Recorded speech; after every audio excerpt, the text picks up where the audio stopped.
I am Dr. Candice Brewer. I'm the National President for the National Racial Justice Network. We just want to thank the media for being here today, and I want to thank everyone behind me and beside me for being here today as well. Today, we call to your attention the police crisis in the state of South Carolina. It's horrible. People are dying left and right at the hands of law enforcement. Before I get started, I'm going to turn it over to Elder Johnson. Thank you.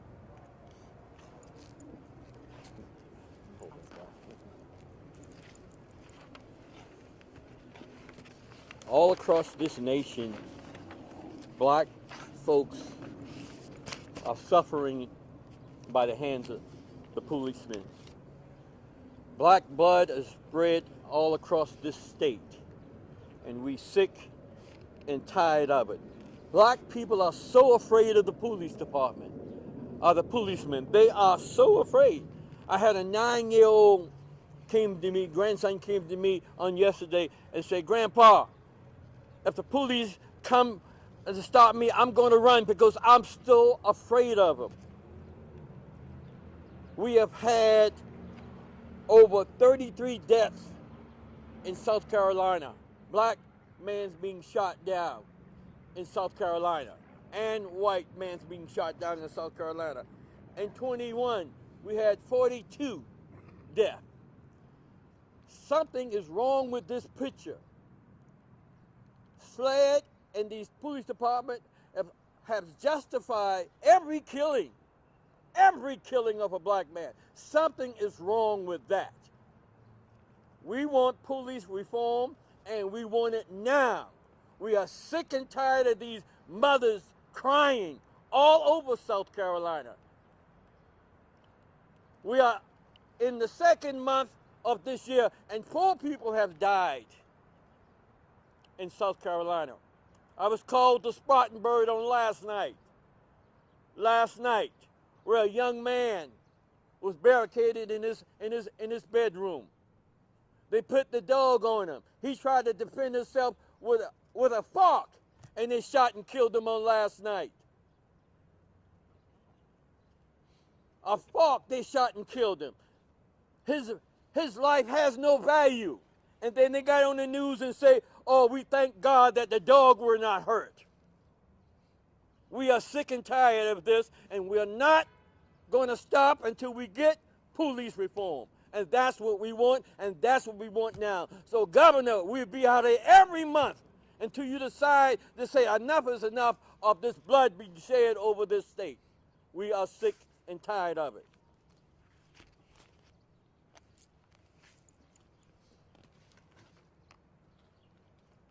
I speak from personal experience, and I apologize, I'm a little bit off my game today. Last night, the person that was killed is a brother to my sister. He was shot and killed in his mom's home by law enforcement in Spartanburg. That's the second family member that I've lost to police violence in the state of South Carolina. Enough is enough. When you can't summon the police for an emergency without fear of being killed, something needs to change, and something needs to change now. We need police reform, we need prison reform, and we need it now.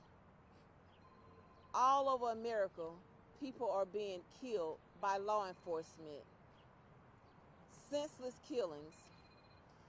My heart is broken, my heart is hurt, just to be able to hear my sister's screams that her brother was killed. Something has to be done. When you have a governor in this state that's not enforcing the laws of law enforcement, being held accountable for their actions, something needs to be done. And we can start with changing leadership. So we have to make sure that it's important that everyone gets out and vote. We have to make sure that everyone knows that their vote does count. Next person that I'm going to call up is Miss Brenda Murphy. She's with the state NAACP.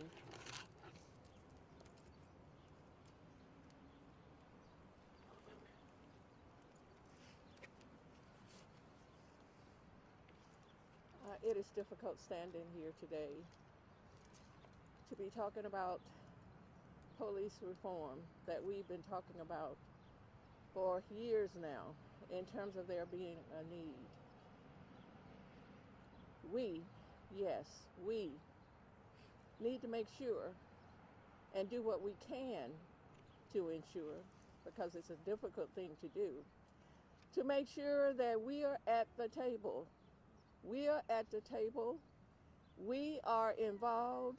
We are in meetings. We are in these legislative meetings that occur at this State House where bills are presented, and make sure that we let our representatives that we have voted into offices know what our needs are, what our challenges are, and what we feel that they are not doing.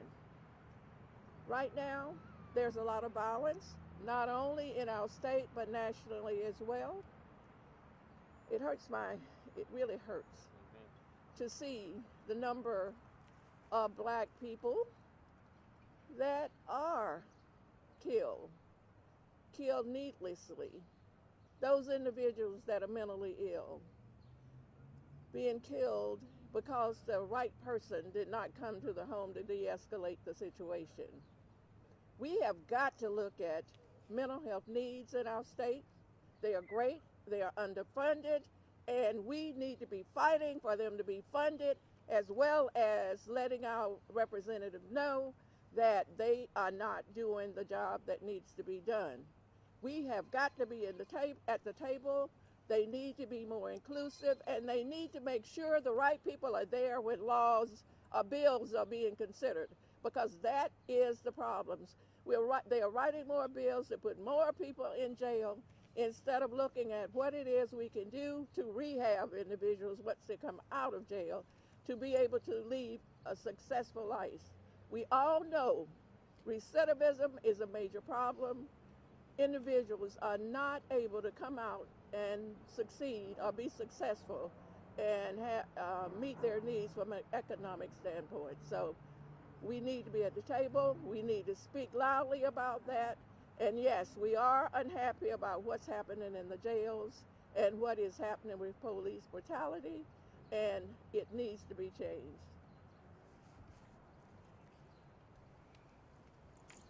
Thank you for that. I'm going to ask Lawrence Moore with Carolina for All to please step up.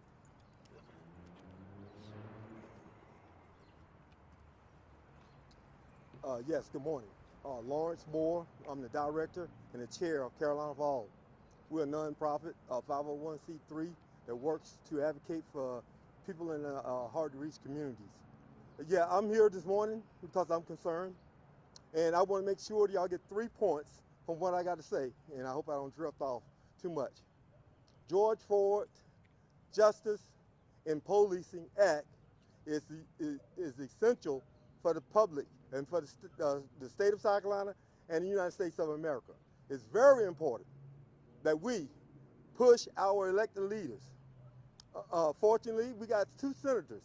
One of the senators in the last session supported and co-sponsored this bill to the point that they were unable to pass it because of some unfortunate reasoning. But now, since Tyree Nicholson just lost his life, young man in Spartanburg lost his life last night, it's important that Tim Scott step up and address this issue because it affects all of us. I had hope last time that we were going to come to some kind of agreement and pass the George Foreman Justice in Policing Act, which would save lives of all Americans, which could also help us take off our conscience the death of all these Americans that are dying at the hand of our law enforcement. We, as Americans, are so concerned about the fact that our law enforcement can kill us, can shoot us down, and not have any consequences. It's so important that we set up systems that make sure that everybody in this country are held accountable for their acts. So that is one of the things that we got to work hard at. Like I heard Al Sharpton say the other day, we're going to do it every day. I'm gonna wake up in the morning thinking about the George Floyd Justice in Policing Act, and I hope that others will too. Other point I want to make known that I want to make sure that everybody is aware of, that it's not just black people and a handful of white people that's concerned about this. The fact that we are dying in the streets and that we pay these people to kill us, we need to make sure that all Americans stand up and be counted when it's time to answer that question. Did you have blood? Do you have blood on your hands because of the young man that died in Spartanburg last night? You didn't have the time to send somebody there equipped to pick this person up versus sending someone there to get frustrated with him with a gun, and you allow this person to kill. So I won't be much longer, but the other point I want to make sure of is that all sheriffs and police chiefs need to make sure that they check every individual that they hire. Matter of fact, there's people in the State House back here. They should create legislation that can make these people criminally responsible for the killing of someone in an unlawful killing. Thank you, and I appreciate y'all time. And the media need to cover this because that's the only way we're gonna get this out. Is everybody got to be a part of it. Thank you.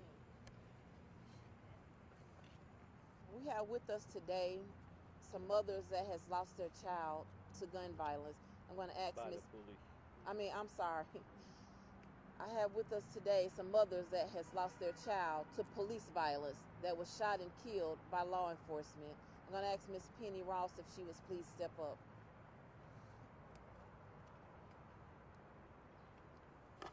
Yes, my son, Chance Partain, was murdered in cold blood by Anderson County Sheriff's deputies November the 29th, 2016.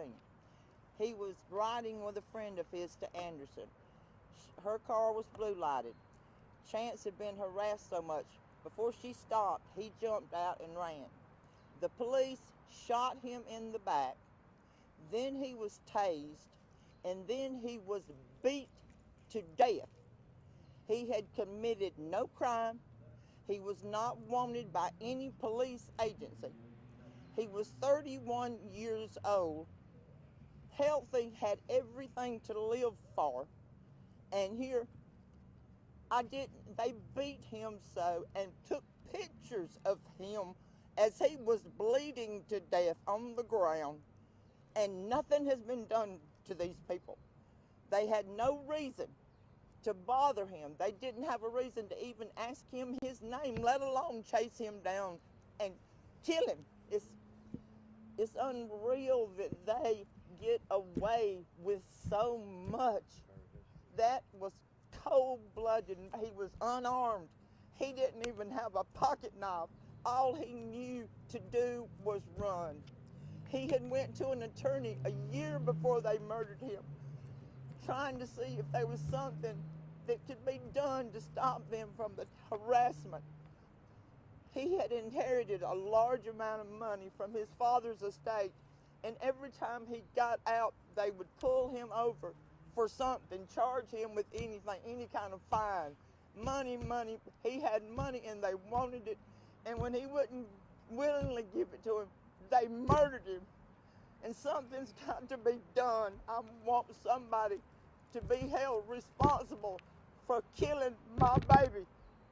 And they should be held responsible. And if everybody don't stick together, it's going to get worse and worse. And there's going to be more people like me and more people like my son that's in the ground now and should be here. Amen. We are asking the white community to join us. We need everybody to call for police reform. White, black, Asian, everybody needs to call for police reform. We have to stop this. Governor, listen to us.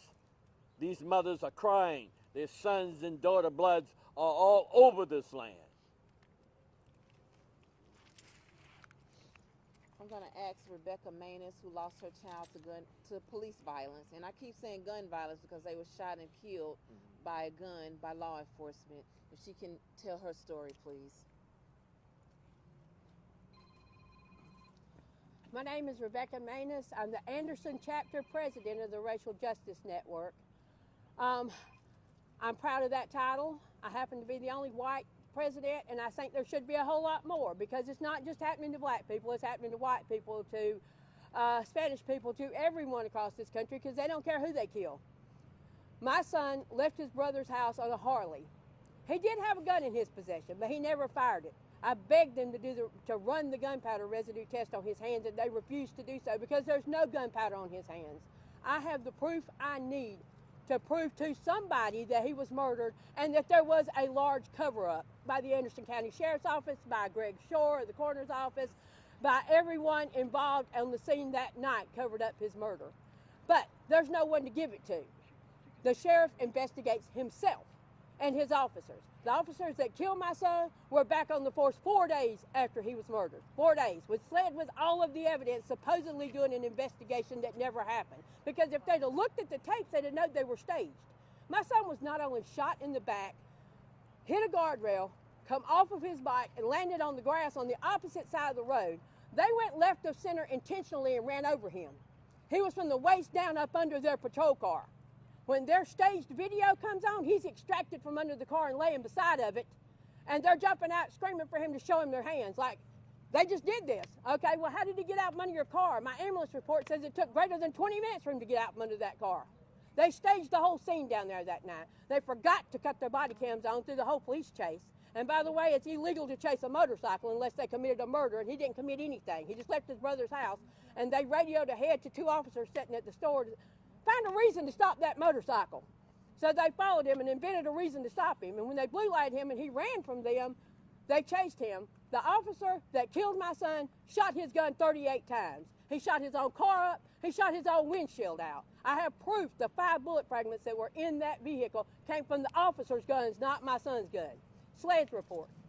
It don't say whose gun it come from. It says I can't tell you which gun it come from, but it did not come from Exhibit 52, which was my son's gun. He never fired his gun. I have a witness that put him at the front of at a different road, come out a different road than what they said he came out at, with a gun fully intact there, that he's seen in the middle of the road. When they show my son's gun, they busted it in a million pieces, trying to keep SLED from being able to do the ballistics on the gun. But they took the barrel and put it on a different gun and did the ballistics. That's how they found out the bullet fragments in the gun didn't come from his. When they jump out of the car, they say, look what he did. He riddled our car with bullets. Every one of the bullet holes is from their gun, not his. But they found the officers did nothing wrong. They were justified in killing him. How is that justified? I have no idea. I've called the governor's office. I just got off the phone with them yesterday. They told me there's nothing they can do for me or my son, that they feel really bad that my son got killed, but there's nothing the governor's office can do about it. Why not? Ain't he over the police? I've also talked to the Department of Justice 3 different times in emails, and they send me the same genetic email back. Well, you've not sent us enough information, refile it. Well, you've not sent us enough information. You can only get 500 words on their report, okay? I've sent them plenty of information in the reports that I've sent up there, and I've told them, begged them, give me an appointment to come in and let me show you what I have. If you don't think I have enough information to file charges not only against the police but against the sheriff and everybody that covered up his murder, then give me an appointment to come in and show you what I do have, because I've got it. Okay, sweetheart. I know you're anxious, but we got to move on. But anyway, we need help from our elected officials. Amen. We need help from our governor, who tells me he can't help us. He can help us. He don't want to. He's elected to help the people. He's over the people of South Carolina. He needs to help everyone that's in his state. And police violence needs to stop. They don't not need to be able to police themselves. They need a committee to oversee everything they do, as far as police brutality, beating somebody, shooting somebody. Put some of us over, not people that's lost people, but citizens of South Carolina, not law enforcement. Make a committee to watch everything they do. Listen, we stand here today as a civil rights organization. This is very, very personal to us. We stand here because we fight for the rights of all people, but we also stand here because it's so many people that's losing their life to gun violence. 2 people in my family. We stand here with mothers that has lost their children to police violence. If it affects one of us, it affects all of us. Whether it affects you directly or whether it affects you indirectly, Police violence affects all of us. Next, I'm going to call up Miss Benita Robinson. Good morning. We held a crime summit. The officers in Charleston came out. They said that they wanted help from our legislative branches. Not one legislative person came to the summit at all. Training, planning, and revamping is a must in our justice system, from the top all the way down. More African Americans are arrested.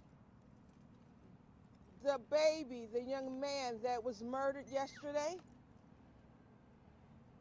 and they touched on it, had mental health issues. Our law enforcement are not properly trained to handle people that are in distress or are going through a mental health crisis. We have to create a system that changes things. In South Carolina, we can count on our hand how many officers have been charged for murdering our people. Irvin Charlie Moore, another mental health patient, was shot down like a dog. Let's reform now. No justice, no peace. I'm going to ask Miss Suzette to please come up and give us a statement.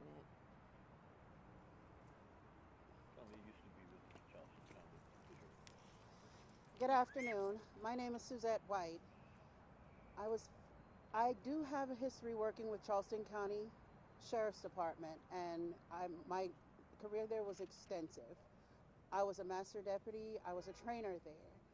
I've seen a whole lot in the years that I've been there, and I learned a whole lot in the criminal justice system. It is very sad that a lot of officers, even the ones on the street, more so the ones that work in the detention center, have more hands-on with dealing with those with mental health issues. The ones that's on the street, they need to know how to deal with those dealing with mental health issues. It's very important because they're people too, and they do need a special kind of hand. Our justice system does need some type of reform. It's unfair that even going from the police officers and the detectives, and then you have the solicitor's office who can hold a person, and this has affected my family personally. They can hold a person, and even after they have no evidence against them, say, well, I'm not going to let them out until I charge them with something. So we have many people just sitting in our Charleston County Detention Center alone with absolutely no charge. It's just a placeholder. It's a placeholder. So we need our officers to be able to take people that have mental health issues, not just to jail.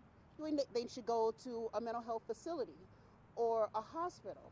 And those that are in jail, everybody is not guilty. That is the gray area.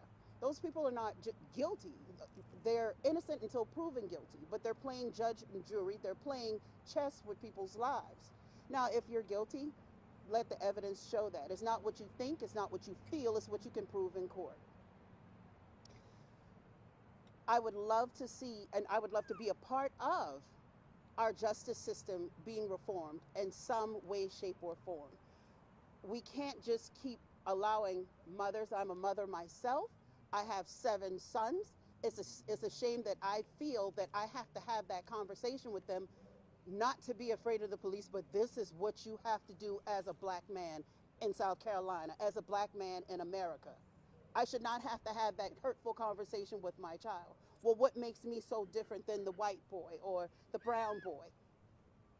You're not, the only thing that's different, baby, is that you were born black and you were born a man. But you're my man and you're coming home. You're coming home. It hurts to know that these mothers, black, white, and brown, have lost their children because of the awful actions, the misjudgments, the faulty training of an entity that I used to represent, because I saw the good in law enforcement.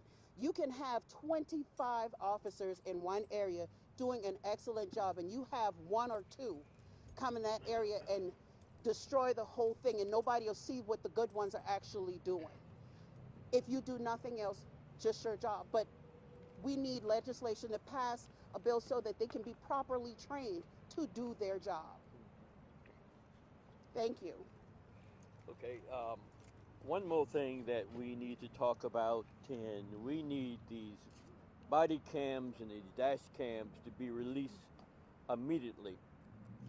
In the past, it were taking 2 to 3 months to release the body cams. These family needs closure. So we need those body cams, especially the one in Spartanburg, to be released immediately. The family want to see what happened to their loved one. Second of all, Racial Justice Network will be asking the Justice Department to come into Spartanburg County Jail, because there's been 14 people died in that jail in a year and a month. 14 people have died in Spartanburg jail. That is, something is wrong with that system. So we are asking the Justice Department on next week to come in and investigate Spartanburg jail, county jail. Okay. We want to thank you, press, for coming. Please, we will be out here just about every month asking for police reform and criminal justice reform, and the jail need to be reformed. So Governor, hear us. We're not going to stop. There's too much blood on the state, in the state of South Carolina. Thank you.